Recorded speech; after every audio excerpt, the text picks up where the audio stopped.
ప్రపంచంలో సైన్స్ సమాధానం చెప్పలేని ప్రశ్నలు ఏవైనా ఉన్నాయంటే అవి ఎక్కువగా దేవాలయాల దగ్గరే మొదలవుతాయి. ఇవి కథలు కావు, కల్పనలు కావు, మూఢనమ్మకాలు అంతకంటే కావు. ఇవి ఇప్పటికీ జరుగుతున్నటువంటి ప్రత్యక్ష అద్భుతాలు. మహానంది ఇక్కడ శివలింగం అడుగు నుంచి వచ్చేటువంటి నీటితో కొన్ని వేల ఎకరాల భూమి పండుతా ఉంది. మహానంది ఆలయం బయట ఉన్నటువంటి కోనేరులో గుండు సూది వేసినా కూడా కనిపిస్తుంది. ఎంత చలికాలమైనా సరే అక్కడ నీళ్లు గోరువెచ్చగానే ఉంటాయి. ఇది ఎలా సాధ్యం? దీనికి సైన్స్ దగ్గర సమాధానం ఉందా? లేదు. ప్రకాశం జిల్లా పొన్నలూరు మండలం కే అగ్రహారం కాశీ విశ్వేశ్వరాలయం. ఇక్కడ శివలింగం క్రింద నుంచి ఉబికి వచ్చేటువంటి నీళ్లు 14 గ్రామాలకి తాగునీరు. శివుడు కేవలం దేవుడు కాదు, జీవనాధారం. ఆదిలాబాద్ జిల్లాలో శ్రీ బుగ్గ రామేశ్వరాలయం. శివలింగం నుంచి వచ్చేటువంటి నీరు ప్రవహిస్తుంది. శివలింగం నుంచి బుగ్గ అంటే ఊట వస్తుంది. శివలింగం నుంచి ఇక్కడ శివుడు నీటి బుగ్గగా ఊటగా మారాడు. కాళేశ్వరంలో ఒక అద్భుతం జరుగుతుంది. కాళేశ్వరం దేవాలయంలో నంది ఉత్తరాయణంలో ఉత్తరముఖంగా, దక్షిణాయనంలో దక్షిణముఖంగా తిరుగుతాడు.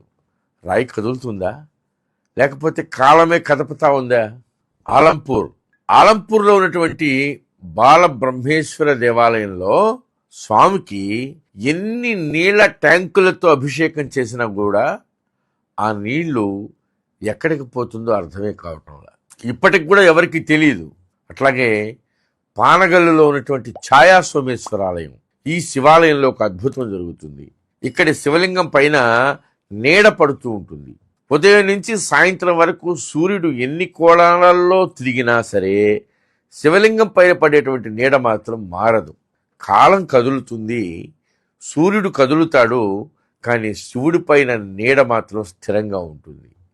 అది ఎక్కడి నుంచి వచ్చి పడతా ఉందో ఆ నీడ ఇప్పటికీ ఎవరూ చెప్పలేకుండా ఉన్నారు. ఇది నమ్మకం కాదు, ఇది ఇప్పటికీ కనిపించేటువంటి ఒక అద్భుతం. అలాగే కీసరగుట్ట శివాలయం. ఇక్కడ ఒకే కొండపైన వందల సంఖ్యలో స్వయంభూ శివలింగాలు కనిపిస్తాయి. వాటిని ఎవరు అక్కడ ప్రతిష్ఠించాలా, ఎక్కడి నుంచి వచ్చాయో తెలీదు. భూమే శివలింగాలని తనకు తానుగా బయటికి వెలికి తీసింది. ఇక వరంగల్లో ఉన్నటువంటి 1000 స్తంభాల గుడి. 1000 స్తంభాల గుడిలో సంగీతం పలికేటువంటి స్తంభాలు. అట్లాగే అక్కడ ఉన్నటువంటి రాతి నందిని మీటితే కంచు శబ్దం వస్తుంది. అక్కడ రాయి పాడుతుంది. ఇది ఎలా సాధ్యమో సైన్స్ ఇప్పటికీ చెప్పలేకపోతా ఉంది. పోనీ అలా చేసన్న చూపలేకపోతా ఉంది. ద్రాక్షారామంలో ఉదయం సాయంత్రం సూర్యకిరణాలు నేరుగా శివలింగం పైన పడతాయి. ఇక భీమవరంలో